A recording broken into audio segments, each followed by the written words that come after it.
Hello, my name is Finn Viestol and I'm the top laner for Rogue. Hi guys, I'm Kacper Inspired Swama, I'm a jungler for Rogue. Hi everyone, my name is Ismael Pedraza. I am the performance coach for Rogue, and today we're going to be talking about physical training. How do we approach physical training here in Rogue? So what do we have to consider when implementing physical training here at Rogue? It is a very complex issue because of course our players have limited time for specific routines. So definitely I was trying to find the most efficient type of training and the one that they could get the most benefit from. Not only at the physical level, not only for them to maybe build a little bit body or feeling good with themselves, but more as well at the cognitive level. And I think what Isma did was smart, because he was seeing that every day kind of looked the same for us. We were waking up, going to the office, playing scrims, and then we would just play solo queue the whole night after. And this can get a bit repetitive over a while, so getting some different things in to not just keep every week different, but every day different kind of helps it.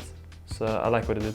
At the beginning, when I came up with the idea or kind of introduced the idea of doing physical activity, it was very interesting for me to know what the players will think about it. So I knew that the players will be very open to do team sports activities, like kind of just playing football. When I asked them, okay, we're going to do this type of training, which is very intense and very short kind of time that they will need to commit to it, they were super happy about it because of course this is one of the key factors for pro players, and it's like they like to be very efficient with time. So this was matching very well with what they wanted. So the idea was good, but of course there were some specific situations and particularities that make a little bit hard to introduce it.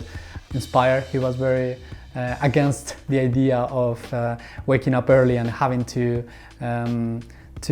go to exercise, something that they haven't been doing for a long time ago. It depends on the hour, because before the scrims, when it's like at 11 in the morning, I'm kind of CBA going there. Like, I'm not a fan because I need to get up early to get there, and then I'm tired the whole day. But when I do it after the scrims, then it's okay for me because I guess it's healthy to do it and it's quite funny with the team, so I'm fine after the scrims. Before these activities, I didn't really do much sport past 2 years, but before my gaming career, I was playing football a lot for like 7 years, so I kind of know about like physical activities, so it's not something very new for me. I didn't really do any sports before I was a pro. It was more like I was going to the gym, not very regularly, but it was happening at least. And that was just kind of my way of taking care of myself. But now it's become a lot more consistent, including this physical activity. So I think it's going to help me in the long run. So the type of training that we do at Rogue is called HIIT, so it's high intensity interval training, which this implies that players need to learn how to cope with a specific stressor. At this case is physical stressor. So usually we tend to think that stressors are bad or that the stress is bad. So I think that's why this type of exercise is really good, because it helps the players to deal with a high intense stressor. So they improve their coping mechanisms, which this could be easily transferred for their lives and then for game situations. So that's why this is very good for professional gamers, which they are all the time in a very stressor environment, lots of pressure. So just by doing this type of exercise, they can train this as well as they need to perform cognitively at a high level. And this type of training is scientifically proven and it's been researched in different domains that helps to improve cognitive performance, which means that improves or kind of helps to generate more brain cells and kind of the brain activity is it's improved, which means in-game they can make better decisions, they can remember better situations of the game. So it has many ways to improve the performance of pro players, and besides just the normal benefits that exercise has, and it's just like a stress reduction and just improvement of mood. What I think of the training is that it's helping me a lot. It's quite nice to do something that's not League of Legends, whether that is going to the gym or just doing this team activity training. It's just one thing to keep the mind off league. And I think it's quite nice to have. When we go to the exercise, we're kind of going all together, not only the players and the coaching staff, but also we have the players, we have the coaches, and we have like the head of marketing, all that jazz, you know. So we're just as a big group, and it's kind of nice that we don't have this barrier between staff and players, and we're just kind of together in a way. It's quite nice. They were so funny, like the first day, looking at them doing some specific coordination, mobility exercises that they cannot really do, but they try their best, and particularly Inspire. I think he's the funniest player in the team. We had to do the exercise here at the office, and one of the exercises was mountain climbers. So you are like kind of almost in a plank position, and then you have to bring your knees up to your chest. But then what he was doing, because he likes to troll, so he was just upside down and doing this exact exercise, but just like looking to the floor, looking to the roof. So of course that's not how the exercise is done, but he thought that it was working out in the same way. I didn't really want to do it because my hand hurts a bit here, so I just turned around on my back and did it in the air. It was quite easier than the usual one, and well, I got a bit creative there. I mean, Kasper, he doesn't seem like he's enjoying it, but I think he secretly likes doing it as well. And it's like he's on the outside, he's saying, no, I don't want to do it, but on the inside, I think he likes it too. Vander and Hans are always trying hard as well to perform what they're asked to. So I think everyone likes it, especially, maybe not doing it, but especially afterwards, everyone is happy.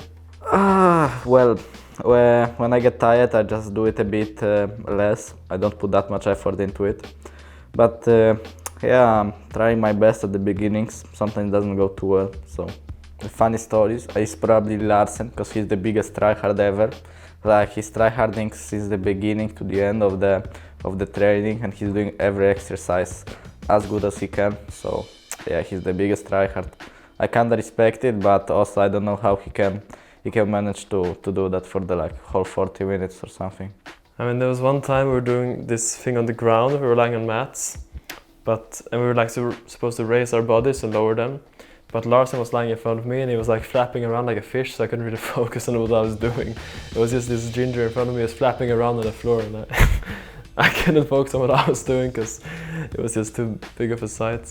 When Hansama does it, it's raining a lot next to him. He's the one that gets tired the most, I think.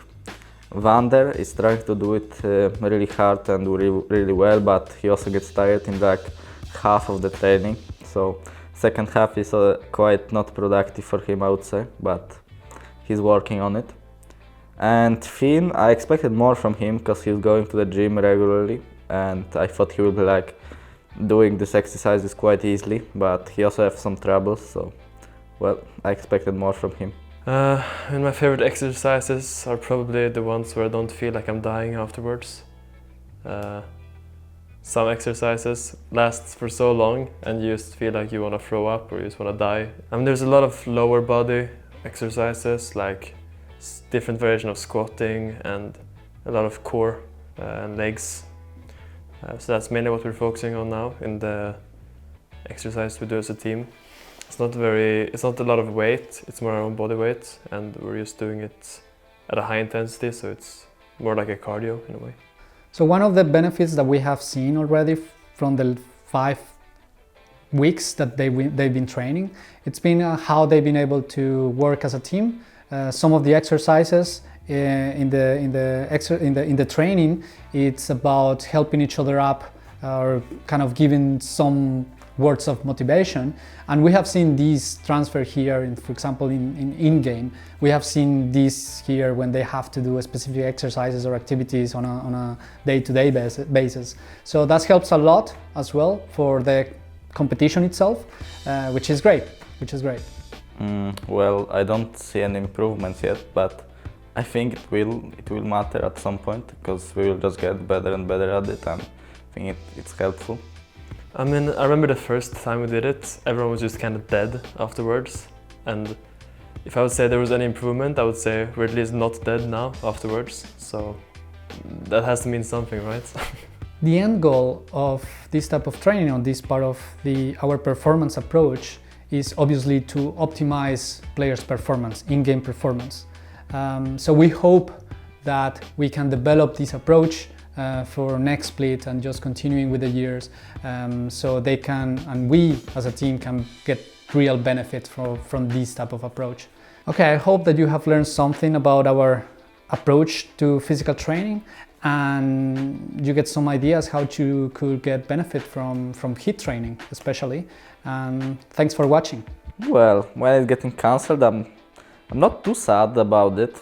I'm like fine with it when it's cancelled, because then if I don't go, I feel fine, because when it's not cancelled and I don't want to go, when I don't go, then I feel a bit bad, because others went there and I didn't. But when it's cancelled, then it's fine for me, because no one is going. Stay fit, guys. The training is good.